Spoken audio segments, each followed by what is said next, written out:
Bonjour à tous et bienvenue dans cette nouvelle vidéo consacrée à l'exploitation des données. Maintenant que vous avez réussi à importer et exporter des données au sein de l'outil de pilotage et vers des fichiers Excel, nous allons voir ensemble comment les exploiter afin de donner plus de sens aux saisies qui vous sont demandées. L'exploitation de ces données peut vous permettre, si vous le souhaitez, d'utiliser les statistiques pour vos rapports d'activité par exemple. Je vais vous apprendre à utiliser toutes les fonctions de l'outil qui vous seront utiles pour obtenir vous-même, très rapidement et simplement, les chiffres qui répondront à vos questions les plus précises. Allons-y! Les réponses à vos questions se trouvent presque toutes dans le module événements, qui lui-même est relié aux personnes accompagnées. C'est à partir de ce module que vous arriverez donc à extraire des données précises et datées sur votre dispositif. Nous allons donc partir de lui pour cette démonstration, mais les manipulations que je vais vous y montrer seront similaires sur les autres modules de l'outil de pilotage. Allez, on y va. Alors, quand on arrive sur ce module événement, donc sur la page d'accueil de l'événement, vous avez ce bouton rechercher qui peut être très utile pour aller chercher par exemple un dispositif bien précis dans toute cette liste de dispositifs français. Hop, voilà, j'en retrouve un en tapant tuto, donc tuto vidéo, c'est celui qu'on utilise pour toutes nos vidéos, et je le retrouve ici. Ça peut être aussi le nom d'une personne ou le nom d'un auteur d'une fiche. Par exemple, si j'écris mon prénom, je vais retrouver toutes les fiches sur lesquelles je vous ai aidé à importer des données. Vous avez également sur ce tableau un certain nombre de vues qui sont prédéfinies. Donc une vue par défaut, une vue complète, où il va y avoir beaucoup plus d'items et donc de colonnes. Une vue par dispositif, donc celle sur laquelle vous êtes quand vous arrivez, qui du coup vous trie les informations en fonction du dispositif et vous n'avez plus qu'à chercher le vôtre dans les colonnes. Et puis éventuellement également des vues par date d'événement, donc qui va vous permettre de regarder tous les événements faits, par exemple en juin 2021, comme on vient de vous le demander, on a récupéré 4641 fiches. Et on voit qu'il y a eu quelques erreurs, c'est ce qui nous permet de revenir vers vous pour vous demander de les corriger, c'est en cours. On a aussi un certain nombre de modes d'affichage, donc pour faire des graphiques. Ça, on vous montrera peut-être dans une autre vidéo. Pour le moment, en tout cas, on ne s'en servira pas. Et puis vous avez un petit bouton à droite qui s'appelle affichage. Et donc ça va vous permettre de créer des nouvelles vues de tableau. Si vous modifiez, donc je vais vous montrer comment on modifie les tableaux, et ensuite si vous voulez enregistrer la vue, c'est possible. Donc, vous pouvez enregistrer les modifications, ou donner un autre nom à la vue que vous avez ici, ou éventuellement la supprimer quand vous avez les droits. C'est pas toujours le cas parce que ça va dépendre. Si c'est une vue que vous avez créée vous pourrez la supprimer, mais sinon non. Voilà. Globalement, dans ce tableau, on va afficher en fait les informations qu'on cherche à garder pour avoir les données à extraire qui sont complètes, mais pour ne pas non plus avoir trop de données, on va chercher à garder seulement ce qui nous intéresse. Donc l'objectif, ça va être de manipuler ce tableau pour réussir, en fonction de vos besoins, à vous en sortir pour récupérer un fichier Excel qui corresponde aux données dont vous avez besoin au moment où vous faites l'extraction.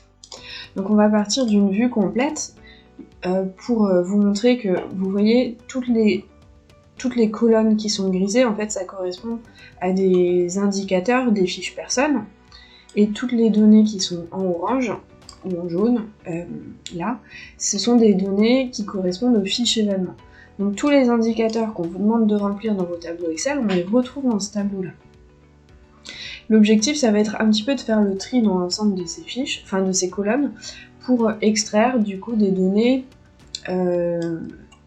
personnalisées en fonction de vos besoins. Donc par exemple, quand vous avez la colonne ID ici, comme on vous l'avait expliqué, la colonne ID, ça sert uniquement à l'outil de pilotage à créer un chiffre pour chaque fiche, et donc de faire des fiches événements qui soient uniques. Là, pour l'extraction, ça va vous servir à rien d'avoir cette donnée-là, donc on peut cliquer sur la colonne, puis cliquer sur le bouton masquer. La date de la création de la fiche n'a pas forcément grande importance non plus, donc on peut la masquer aussi. La colonne calcul va nous servir à avoir des données en pourcentage, donc c'est plutôt intéressant, vous pouvez la laisser ou la sortir, c'est à vous de voir. Ensuite, on a des références ANSA, on va les enlever, on n'a plus loin des références personnes. Si jamais je me rends compte que j'ai masqué une colonne alors que je ne voulais pas la masquer, il suffit de se positionner sur n'importe quelle colonne du tableau, de cliquer dessus et de cliquer ensuite sur le bouton « Ajouter des colonnes ». Ici, vous allez voir toutes les colonnes que vous pouvez rajouter. Ce sont des colonnes qui correspondent aux items qu'on vous demande de remplir dans les fiches. Donc par exemple, tout à l'heure j'ai enlevé le département, si je souhaitais le remettre, hop, le voilà qui apparaît de nouveau ici. Bon, là pour le coup je voulais vraiment l'enlever, donc je le remasque. Voilà. Une fois que j'ai mon tableau à peu près propre au niveau des items que je souhaite garder, je peux ensuite manipuler mon tableau et les colonnes. Par exemple, la date de l'événement, ça me semble très important, je vais vouloir la mettre au début, je la prends et je la déplace. J'ai donc ma date d'événement au début de mon tableau. Je peux faire pareil avec les régions, par exemple, ou avec mon dispositif. Si je me suis trompée, je peux remettre le dispositif à la fin. Toutes les colonnes sont donc manipulables, et vous pouvez choisir et trier votre tableau en fonction de votre besoin. Il est important de savoir que pour la colonne de la date de l'événement, lorsque vous la sélectionnez, vous pouvez changer le format de la date. Donc vous pourrez mettre juste le mois et l'année, juste l'année, ou du coup, ce qu'on vous conseille effectivement, c'est d'avoir la date complète pour bien vérifier que la date de l'événement corresponde à ce qu'on vous a demandé. Donc là, on vous demandait de remonter au 30 juin. Donc effectivement, la plupart des fiches, comme vous l'avez vu, sur les 4800, je crois qu'il y en avait quasiment 4700 qui étaient à la bonne date.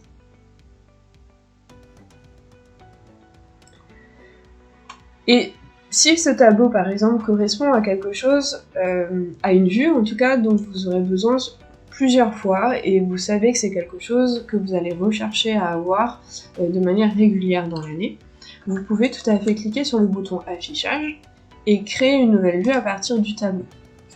On va la nommer Test, et cliquer sur le bouton « Créer une nouvelle vue ». Vous allez donc avoir dans vos vues une vue test qui s'est ajoutée ici. Donc ensuite, si jamais vous voulez par exemple que ce soit votre vue par défaut, c'est possible aussi en définissant cette vue par défaut pour nous. Bon, là je vais pas le faire parce que ça m'intéresse pas forcément, puis j'ai fait un petit peu au pif mes colonnes, mais c'est quelque chose que vous pouvez faire. C'est-à-dire qu'ensuite, quand vous vous reconnecterez, à chaque fois que vous vous reconnectez, vous allez atterrir sur cette vue quand vous ouvrirez votre module événement. Maintenant que les colonnes de votre tableau sont prêtes, vous allez pouvoir affiner votre tableau grâce aux fonctions de l'outil. Par exemple, quand on sélectionne des colonnes, vous voyez, donc on a découvert le bouton « Ajouter des colonnes » et le bouton « Masquer », mais on en a d'autres, donc on va voir ensemble un petit peu à quoi elles correspondent et comment les utiliser. Donc on a vu qu'on pouvait changer le format de la date, pour les dates événements, mais je peux également par exemple choisir de les filtrer. Alors ici par exemple, si je vais sélectionner des valeurs, je vais pouvoir voir toutes les dates d'événements qui ont été rentrées. Donc moi ce qui m'intéresse c'est uniquement les dates au 30 juin 2021 puisque ça a été la demande qui a été faite. Donc je peux toutes les désélectionner et sélectionner uniquement les dates au 30 juin. Je clique ensuite sur OK. Et le calcul va se faire pour me montrer seulement les 4641 fiches qui correspondent à ce que j'ai demandé. Mais j'aurais pu faire la même chose sur la région par exemple. Donc en cliquant sur filtrer, c'est pareil, je peux sélectionner ou désélectionner les vues qui m'intéressent.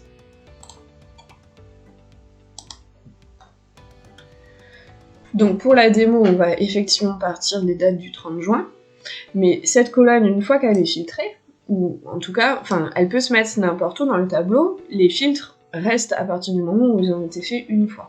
Donc que votre colonne elle soit à gauche ou au milieu, ça ne change pas grand chose. Ce qu'il est important par contre de savoir, c'est que c'est surtout les 3 premières colonnes qui vont permettre de grouper. Et grouper, c'est important, notamment, par exemple, si je veux mieux me repérer dans les régions, je peux faire regrouper par ordre alphabétique croissant. Et je vais donc avoir le nombre de fiches, ici, par région. Donc en Auvergne-Rhône-Alpes, par exemple, il y a eu 524 fiches au 30 juin 2021 qui ont été faites.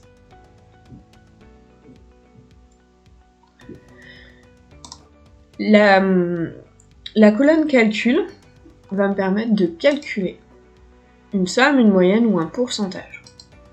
Si je mets par exemple un pourcentage, je ne touche pas à ce qui est me proposé ici, je valide. Et vous voyez que, par exemple, en Auvergne-Rhône-Alpes, les 524 fiches correspondent à 11% de la totalité des fiches remplies à la date du 30 juin 2021. Donc ces pourcentages, ils vont pouvoir vous servir à affiner un petit peu les données pour votre dispositif ou pour votre région.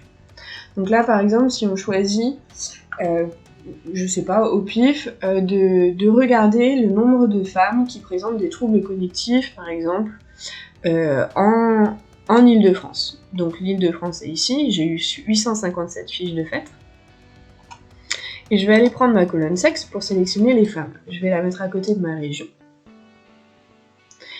Et je vais, pareil, grouper par ordre croissant. Ce qui fait que quand j'entre dans ma colonne Île-de-France, je vais pouvoir remarquer qu'il y a eu 348 fiches qui correspondent à des sexes femmes et 509 fiches pour des hommes, soit 40% de femmes et 59% d'hommes en Île-de-France sont suivis dans un dispositif d'emploi accompagné. Donc la colonne calcul toujours continue à me donner des pourcentages, donc il y a 60% d'hommes en Île-de-France et 40% de femmes en Île-de-France qui sont suivies. Mais si on regarde le chiffre ici, on a bien 18% des fiches en Île-de-France qui ont été réalisées. Donc 18% de la totalité des fiches au 30 juin françaises, enfin des personnes en tout cas, sont suivies en Île-de-France. Si, du coup, je parlais tout à l'heure du trouble cognitif, si on rajoute encore une nature de handicap, donc je peux aller rajouter ma colonne à côté. Donc je vois que si j'ouvre, je vais avoir l'ensemble des handicaps qui étaient proposés, donc la liste des indicateurs dans mon tableau Excel. Ici, encore une fois, je peux décider de grouper. Et je vais faire en sorte que vous puissiez lire, voilà. Donc on peut grouper par type de handicap. Donc en Île-de-France, si je cherche les troubles cognitifs comme j'en ai parlé tout à l'heure, je vois qu'il y a 9% des femmes d'Île-de-France qui sont atteintes de troubles cognitifs. Et donc ça, vous pouvez le faire avec toutes les colonnes, vous pouvez les manipuler et les bouger afin d'extraire les données qui vous intéressent. Par exemple, je pourrais très bien regarder par rapport aux dates d'entrée. Je vais donc avoir l'ensemble des dates d'entrée en Île-de-France qui apparaissent et je peux remarquer que depuis 2016, l'Île-de-France a fait des entrées. Par contre, on voit que c'est pas très exploitable parce que ça fait une ligne pour chaque date d'entrée. Donc on a plusieurs possibilités. On peut déjà cliquer sur la colonne et changer le format de la date. Donc en allant chercher soit par mois, soit par année. Et donc on se rend compte qu'en Île-de-France, par exemple, il n'y a eu que 2 entrées en 2016, mais petit à petit ça a bien augmenté et qu'en 2021 on est à 129 entrées. Ça c'est la première option. Après on aurait pu également laisser la date comme elle l'est et filtrer, c'est-à-dire aller regarder par exemple uniquement les entrées sur les 6 premiers mois de l'année 2021.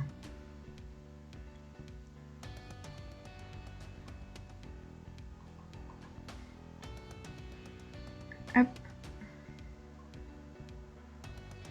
Et donc si je retourne en Île-de-France, je vois qu'il y a eu 128 entrées, avec de nouveau beaucoup de lignes, donc là on peut remettre un changement de date pour que ce soit par exemple en mois. Et donc, on peut remarquer qu'en janvier, il y a eu 20 entrées, en février 23, en mars 25, etc. Donc ça nous donne des données plus ou moins sensibles et adaptées en fonction de ce que vous recherchez. Une fois que vous avez fini, vous pouvez supprimer les filtres qui vous intéressent plus. Donc par exemple, là, on a filtré les dates d'entrée pour avoir uniquement sur les 6 premiers mois de l'année 2021. On peut l'enlever. Et donc je vais passer des 2300 aux 4600 fiches. Je vais vous faire un dernier exemple. Si par exemple je cherche à regarder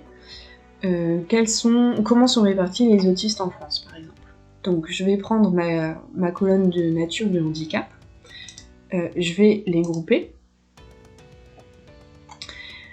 et je vais regarder par exemple donc les troubles du spectre de l'autisme. Donc on a quasiment 16% des fiches françaises qui concernent des personnes ayant un handicap d'autisme.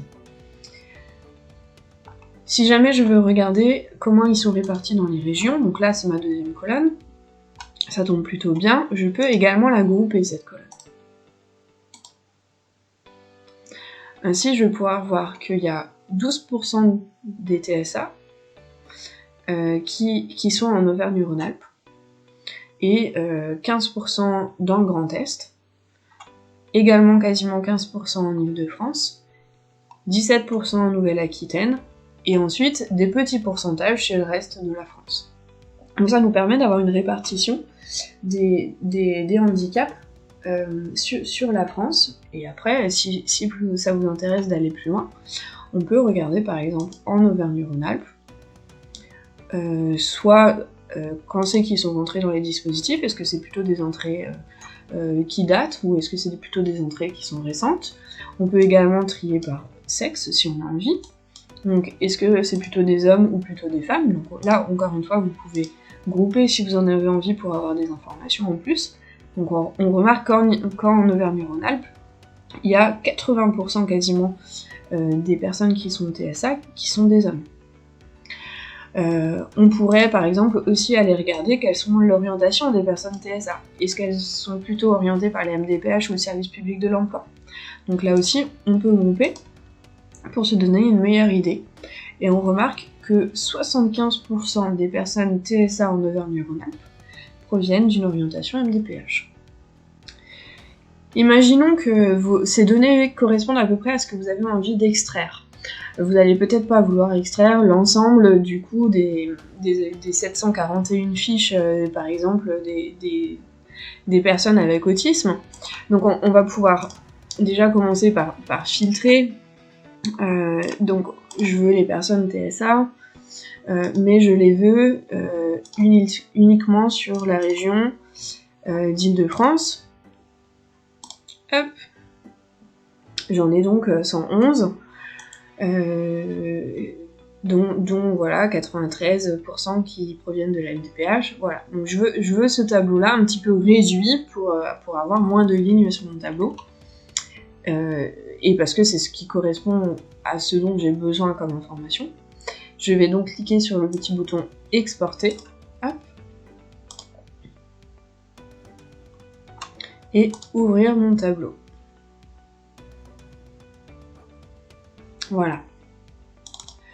Donc je vais avoir toutes les personnes ayant un trouble TSA en Île-de-France, orientées par la MDPH, et ensuite je vais avoir le sexe des personnes, la date d'entrée dans le dispositif, la colonne calcul qui me permettait d'avoir tout à l'heure les pourcentages, mais du coup je pourrais la supprimer, la date de naissance, la date de l'événement, une date de sortie si jamais il y en a eu une, et du coup le numéro de la personne, pour retrouver à qui ça correspond, ainsi que le dispositif qui l'accompagne.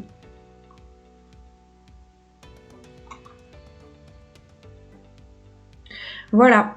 Maintenant, si je reviens effectivement sur mon module événement, je peux également me rendre sur mon module personne accompagnée.